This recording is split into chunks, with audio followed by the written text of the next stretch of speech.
السلام علیکم ورحمۃ اللہ وبرکاتہ۔ محترم ناظرین، آپ دیکھ رہے ہیں پیس ٹی وی اردو اور میں ہوں جعفر تیار۔ ہمارے روزمرہ کے معاملات ہمارے ایمانی اور روحانی معاملات پہ مبنی، اور جو ہمارے عقائد ہیں ان میں کافی آپ دیکھ رہے ہیں معاشرے میں جو ہے وہ اللہ معاف فرمائے بگاڑ آ چکا ہے، جس کی درستی کے لیے ہم نے اس پروگرام کا اہتمام کیا ہے اور رہنمائی فرما رہے ہیں ہماری ابو انشا قاری خلیل الرحمان جاوید صاحب۔ شیخ صاحب آپ کا بہت بہت شکریہ۔ شیخ صاحب، معاشرے میں عقائد کی ہماری بات ہو رہی ہے، ایک نام عموماً سنے جاتے ہیں کہ عبداللہ، عبد الصمد، عبد الرحمن۔ اسی طرح بسا اوقات، بہت زیادہ تو نہیں، بہت کم یہ بھی دیکھا گیا کہ عبد المصطفیٰ، عبد النبی اور اسی طرح عبد الرسول۔ کیا یہ عبد المصطفیٰ، عبد النبی اور عبد الرسول نام رکھنا، ان کی شرعی حیثیت کیا ہے، یہ بتا دیجیے۔ ناموں سے متعلق رسول اکرم صلی اللہ علیہ وسلم کا فرمان یہ ہے کہ اپنی اولادوں کے اچھے اچھے نام رکھو، یہ بچوں کا حق ہے اور ماں باپ کا فرض ہے۔ اور نبی کریم صلی اللہ علیہ وسلم کے سامنے جب بھی کوئی ایسے نام آتے جو آپ کو مناسب نہیں لگتے تو نبی کریم صلی اللہ علیہ وسلم ان ناموں کو بدل دیا کرتے تھے۔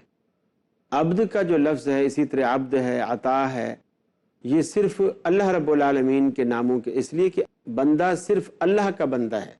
اور ہمارے ہاں بھی یہ جملہ بڑا غلط استعمال کیا جاتا ہے اکثر عام لوگوں میں، کہ کوئی کسی کو فون کر کے کہہ رہا ہوتا ہے کہ بھائی وہ جنید میاں میرا بندہ آ رہا ہے، اس کو پیسے دے دینا۔ یہ اسی طرح جس طرح میں نے کہا نا کہ ہم بے دھیانی میں بہت سے چھوٹے چھوٹے میرا بندہ آ رہا ہے، ہاں، کہ جنید میاں میرا بندہ آ رہا ہے، اسے پیسے دے دینا، یا میرا بندہ پیسے لے کر آ رہا ہے، اس سے وصول کر لینا اور جیسے مل جائے مجھے فون کر دینا۔ حالانکہ وہ اللہ کا بندہ ہے، اور وہ جو بھیج رہا ہے، جو کہہ رہا ہے، وہ بھی سمجھ رہا ہے یہ اللہ کا بندہ ہے، لیکن ہمارے ہاں چونکہ ایسا چلتا ہے، رواج پڑ گیا ہے، اور اسی رواج کے رو میں ہم بھی بہہ گئے ہیں، تو اس اعتبار سے وہ کہتا چلا جا رہا ہے۔ تو یہ اللہ رب العالمین کے نام کے علاوہ مخلوق میں سے کسی کے نام کے ساتھ عبد لگا کر یا عطا لگا کر، عطا النبی، عطا الرسول، تو یعنی اللہ رب العالمین کا عطا کردہ ہے وہ، ٹھیک ہے، بندہ اللہ کا عطا کردہ ہے اور اللہ ہی کا بندہ ہے۔ عطا اللہ کہے، عطا الرحمن کہے، عطا الحق کہے، اس طرح یعنی اللہ کے ناموں کی طرف اس کی اضافت کرے، عطا کی بھی اور عبد کی بھی۔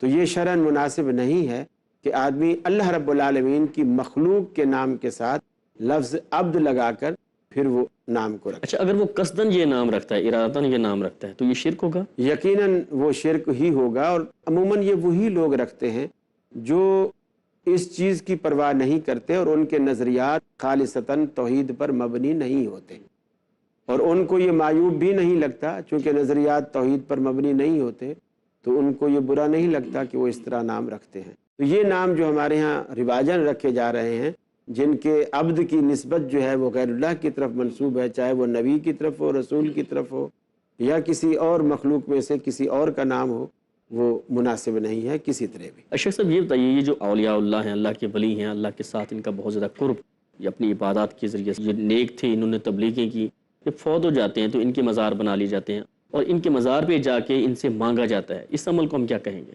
دیکھیے، قرآن مجید نے اتنی صراحت سے کہا، اللہ رب العالمین قرآن میں کہتا ہے ادعونی استجب لکم، اے میرے بندو مجھے بلاؤ، مجھے پکارا کرو، میں تمہاری دعاؤں کو، تمہاری پکار کو سنتا ہوں، قبول کرتا ہوں۔ تو اللہ خود کہتا ہے، اور بلکہ اس کے الفاظ یہ ہیں قال ربکم ادعونی استجب لکم، کہ تمہارا رب تمہیں کہتا ہے مجھے پکارو، میں تمہاری پکار کو سنتا اور قبول کرتا ہوں۔ اللہ دعوت دیتا ہے کہ مجھے پکارو۔ تو اللہ رب العالمین کو چھوڑ کر کسی اور کو پکارنا یہ یقیناً شرک ہی کے زمرے میں آتا ہے، اور خود رسول اکرم صلی اللہ علیہ وسلم نے بھی فرمایا، اور اللہ رب العالمین کا بھی ارشاد ہے کہ جو بندے مجھے نہیں پکارتے، ان الذین یستکبرون عن عبادتی سیدخلون جہنم داخرین، میں ان کو بالکل رسوا کر کے ان کو دوزخ کے اندر ڈالوں گا، ذلیل و خوار کر کے دوزخ میں ڈالوں گا۔ دیکھیے، اولیاء اللہ جو دنیا میں آئے ہیں، اولیاء اللہ اس لیے نہیں آئے ہیں کہ جب ہم فوت ہو جائیں تو ہمارا مزار بنایا جائے۔ اولیاء اللہ رب العالمین اس لیے بھیجتا ہے کہ لوگ ان سے رہنمائی حاصل کریں، جس طرح وہ ایک اچھا عمل کر کے، نیک عمل کر کے اللہ کا دوست بنا ہے، لوگ بھی اسی طرح نیک عمل کر کے اللہ کے دوست بنے۔ اور اللہ نے خود تعریف کی الا ان اولیاء اللہ لا خوف علیہم ولا هم یحزنون، کہ جو اللہ کے نیک بندے ہیں ان پر نہ تو کوئی ڈر ہے اور نہ کوئی ان پر غم ہے۔ یہ دو چیزیں، خوف بھی اور غم بھی، جو اللہ رب العالمین نے یہ دونوں اصطلاحیں استعمال کی۔ خوف عموماً ہوتا ہے آنے والی چیز کا، ٹھیک ہے، جو چیز ابھی آئی نہیں ہے آئے گی ہاں آئے فیوچر میں، اس کا ڈر ہوتا ہے، خوف ہوتا ہے۔ اور غم ہوتا ہے کسی ایسی چیز کا جو غلط ہوئی ہے اور ہو چکی ہے۔ مثلا اگر کسی کو یہ ہو کہ جی آگے ایکسیڈنٹ ہو نہ جائے تو اس کو ہم ڈر کہیں گے، اور ایکسیڈنٹ ہوا اور کسی کا بیٹا اس کے اندر فوت ہو گیا تو اس کو ہم ڈر نہیں کہیں گے، اس کو ہم صدمہ کہیں گے، غم کہیں گے۔ تو اللہ تعالیٰ نے اولیاء اللہ کے لیے دونوں چیزیں کہا کہ نہ تو ان کو غم ہوگا نہ ان کو خوف ہوگا، اس لیے کہ آخرت میں جب اللہ کے پاس آئیں گے، جو پیچھے گزر چکا ہے وہ دنیا ہے، تو دنیا میں جس طرح کی زندگی بھی وہ گزار کے گئے ہوں گے، اس زندگی پر انہیں دکھ اور غم نہیں ہوگا، اس لیے کہ وہ اچھا کر کے گئے ہیں، مطمئن ہوں گے، کوئی صدمہ نہیں ہوگا۔ اور آنے والے چیز کو خوف کہا تو آگے جو نتیجہ نکلنے والا ہے ان کی زندگی کا، جنت کی صورت میں یا دوزخ کی صورت میں، اللہ ان کو ایسا بے خوف کر دے گا کہ ان کو یقین ہوگا کہ وہ جنت میں جائیں گے، تو اس لیے ان کے فیوچر کا بھی ان کو خوف نہیں ہوگا، اور جو پیچھے زندگی گزار کے گئے ہیں ان کا بھی انہیں دکھ اور غم نہیں ہوگا۔ تو مومن جو اولیاء اللہ ہوتے ہیں وہ اس لیے ہوتے ہیں کہ ہم انہیں دیکھ کر ان کو کاپی کریں۔ وہ انہوں نے نمازیں پڑھی، ہم نمازیں پڑھیں، انہوں نے روزے رکھے، ہم روزے کریں، وہ قرآن پڑھتے ہیں، ہم قرآن، انہوں نے اخلاقیات سیکھی، اسلام پہ عمل کیا، ہم ویسا۔ یہ نہیں ہے کہ ان کی مورتی سامنے رکھ کر ہم ان کی پوجا شروع کر دیں، یہ چیز اگر ہم کریں گے تو وہ شرک کے دائرے میں آئے گی۔ پھر نبی کریم صلی اللہ علیہ وسلم کے صحابہ کرام سارے برگزیدہ لوگ جب فوت ہوئے تو کسی نے بھی اس طرح کے تصور ان کے ہاں موجود نہیں تھا کہ مزارات بنائے گئے ہوں، یہ سب بعد والوں کا یہ کام ہے۔ لیکن اس وقت نبی کریم صلی اللہ علیہ وسلم کی تعلیمات سے کسی صحابی نے بھی یہ نتیجہ نہیں نکالا، بلکہ فتح مکہ کے موقع پر آپ نے سیدنا علی المرتضیٰ رضی اللہ تعالی عنہ سے فرمایا کہ علی تم مکے میں پھیل جاؤ اور جاؤ پورے مکے میں گھومو پھرو، اور دو کام ان کے ذمے لگائے۔ فرمایا جہاں تم تصویر دیکھو اس کو مٹا دو، اور جہاں تم ایک بلشت سے اونچی قبر دیکھو اس کو برابر کر دو۔ یعنی پھر یہ بھی نہیں کہا کہ اس کو ایک بلشت چھوڑ کر اوپر سے برابر، نہیں، پھر پوری برابر، یعنی سزا دی، پھر زمین کے ہم سطح کا، بالکل زمین کی سطح کے برابر کر دو۔ اگر کوئی ایک بلشت ہے تو اس کو تو رہنے دو، لیکن کسی نے ایک بلشت سے اوپر بنائی ہے تو اس کو برابر کر دو۔ تو یہ اسلام کا تصور نہیں ہے کہ اس طرح جو ہے ان کے اوپر کبے جبے اس طرح بنائے جائیں، یہ اسلامی تصور ہرگز نہیں ہے۔ بے شک ایک تو یہ بات ہو گئی کہ آپ نے فرما دیا کہ درگاہوں پہ جا کے جو ہمارے اولیاء کی قبریں بنائی جاتی ہیں ان کے اوپر جا کے ان سے مانگنا یہ شرک ہے، گناہ ہے۔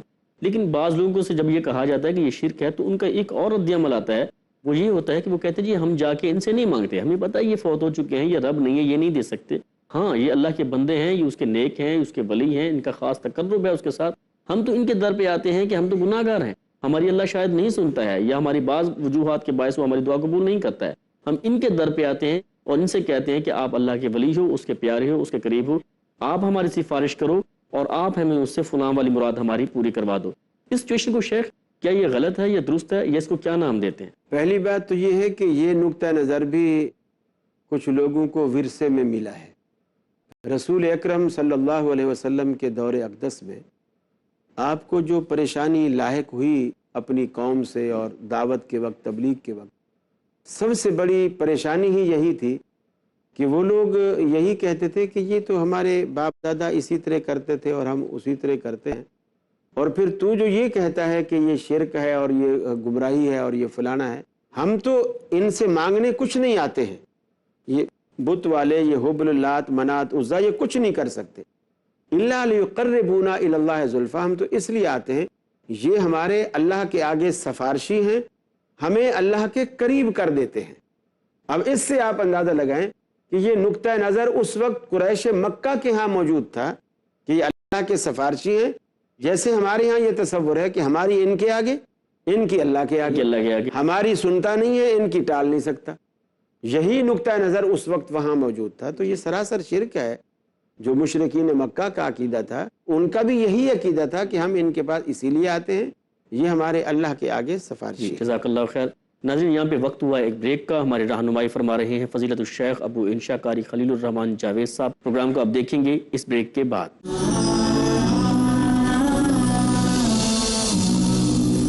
حرام سے بچ جا تو سب سے بڑا عابد ہو جائے. نماز ایک ایسی چیز ہے کہ اس کی فرضیت سے کسی مومن کو انکار نہیں ہو سکتا. مولانا عبد الکریم پاریک پیش کریں گے دین اسلام کا پیغام. غریبی کی حالت ہو، امیری کی حالت ہو، درمیان کا راستہ نہ چھوڑ.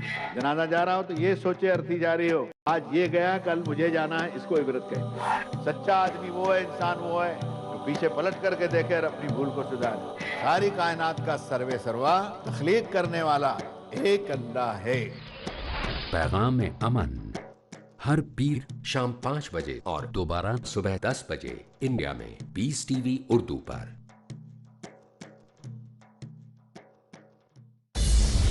پیس ٹی وی پیش کرتا ہے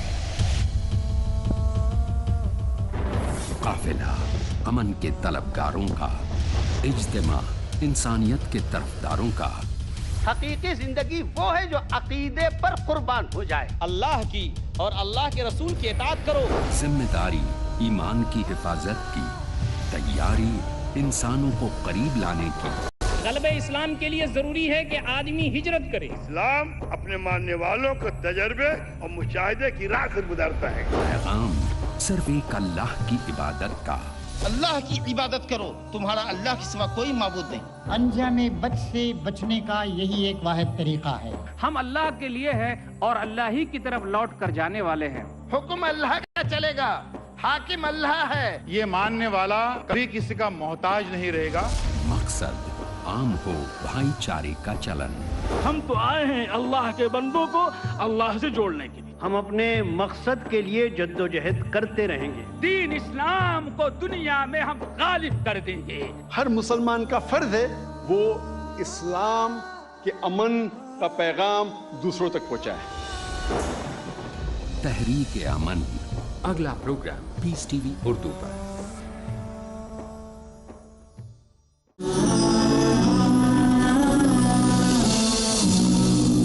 السلام علیکم ورحمۃ اللہ وبرکاتہ. ایک مرتبہ پھر آپ کو خوش آمدید کہتا ہوں. اور بریک پہ جانے سے قبل ہماری بات چیت ہو رہی تھی اولیاء اللہ کے مزاروں پہ.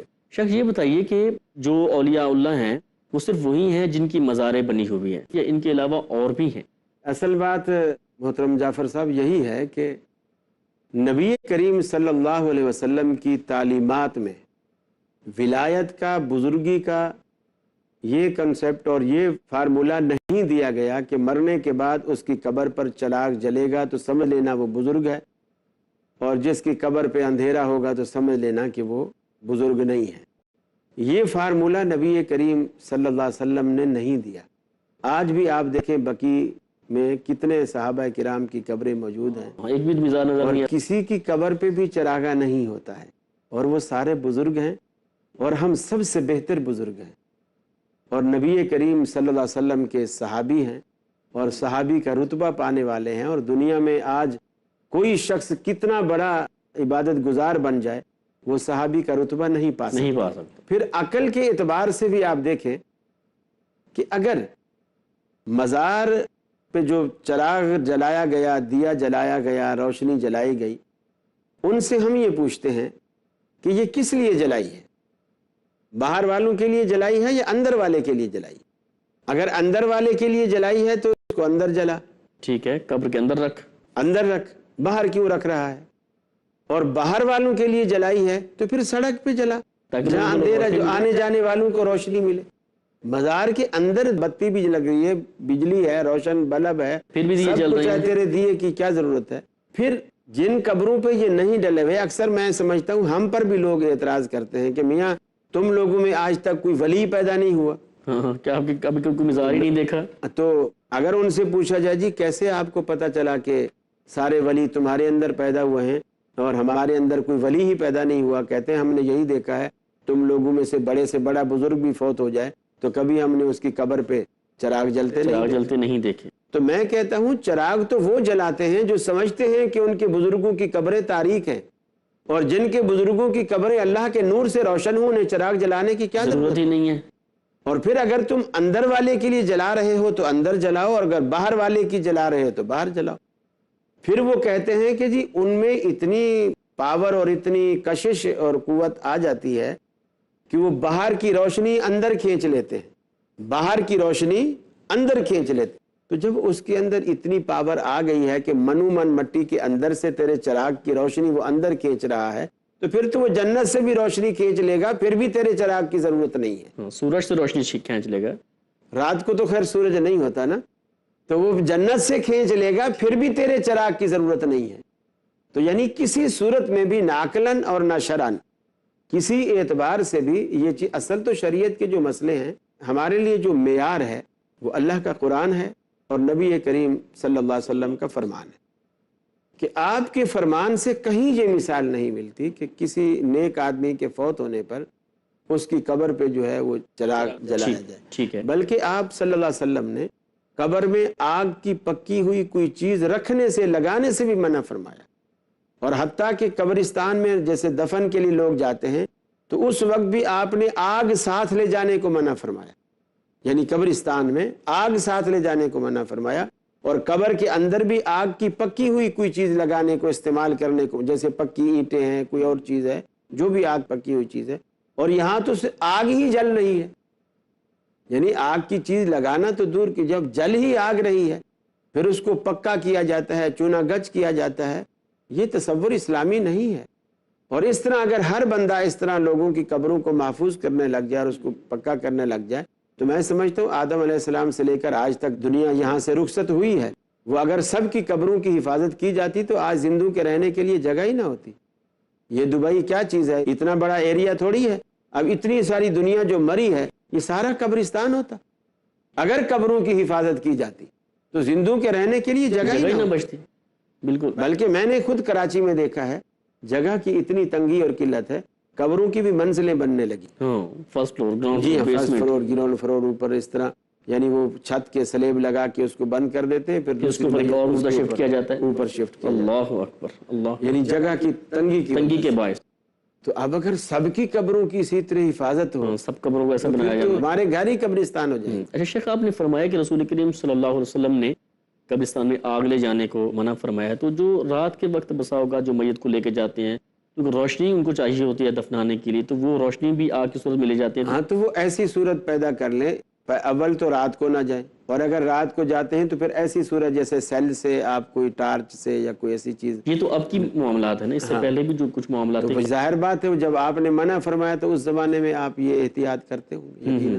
اچھا، ایک اور بات سننے میں آتی ہے اولیاء اللہ کے بارے میں، وہ کہتے ہیں جی کہ یہ فوت نہیں ہوئے ہیں، مطلب جب ان سے کہا جاتا ہے کہ آپ یہ تو مر چکے ہیں، آپ ان سے، یہ فوت ہو چکے ہیں، دنیا سے جا چکے ہیں، آپ ان سے کیا مانگتے ہو؟ وہ کہتے ہیں نہیں، یہ فوت نہیں ہوئے ہیں، یہ پردہ فرما گئے۔ اس کی بھی ذرا وضاحت فرما دیجیے۔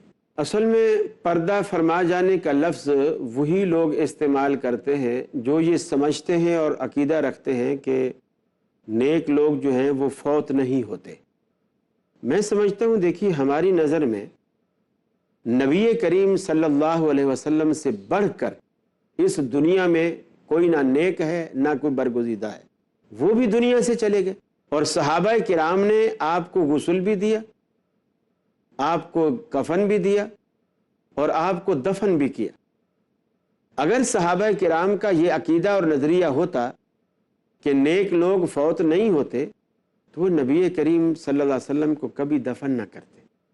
آپ دیکھیں کہ اس وقت اتنا صدمے کا عالم تھا کہ حضرت عمر جیسا بہادر انسان یہ بات نہیں سمجھ سکا، اور وہ تلوار بے نیام کر کے مسجد نبی میں کھڑا ہو گیا۔ خبردار، کسی نے کہا اگر حضور فوت ہو گئے تو میں گردن مار دوں گا۔ سارے صحابہ مسجد نبی میں بیٹھے ہیں، خاموش بیٹھے ہیں، اور حضرت عمر یہ تلوار لے کر کھڑے ہوئے ہیں۔ کسی نے کہا حضور فوت ہوئے تو میں گردن مار دوں گا، نبی فوت ہی نہیں ہوتا۔ صدیق اکبر رضی اللہ تعالیٰ عنہ آئے، پہلے اپنی بیٹی کے گھر حضرت عائشہ کے گھر گئے، اللہ کے نبی کا جسد اطہر وہاں موجود تھا، آپ کی جسم اطہر پر ایک یمنی چادر تھی، وہ ڈلی ہوئی تھی۔ انہوں نے پیشانی سے وہ چادر ہٹائی، پیشانی کا بوسہ لیا اور کہا کہ اللہ آپ پر دو موتیں نہیں لائے گا، یہی ایک موت ہے جو آ چکی ہے۔ پھر یہ بوسہ لے کر واپس مسجد میں آئے۔ حضرت عمر جب دیکھا کہ وہ تلوار لیے کھڑے ہیں، یہ سیدھا ممبر پہ چڑھے گئے۔ حضرت عمر کے قول کی، بات کی، غصے کی کوئی پرواہ نہیں کی، ممبر پہ چڑھ گئے اور فرمایا کہ سنو،